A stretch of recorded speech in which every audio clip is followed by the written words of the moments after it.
Hello everybody, I'm here with Anastasia Medvedeva, a space communicator, influencer, PR and marketing, all for space. and why you want to go to space? First of all, the Earth is limited and it's always good to wake up somewhere new. So once I've woken up in every country in the world, I'd like to wake up somewhere in the universe as well. Amazing.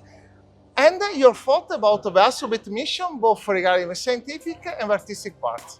So to me, the main part about SpaceBit is Leonardo, because Leonardo is the perfect example of a person who combines in himself and his time and his day, both music and engineering. Most people in our industry or outside of our industry, in the arts industry, think they can only do one thing. But Leonardo, of course, tries to do both and he actually exceeds in both. So this project allows not only for Leonardo to become a better musician and a greater engineer, but also can inspire all the other engineers or musicians to combine and not be shy to develop their passions in two worlds, even though they might look not really cohesive.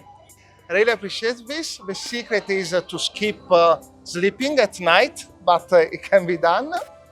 So thank you very much and see you up there.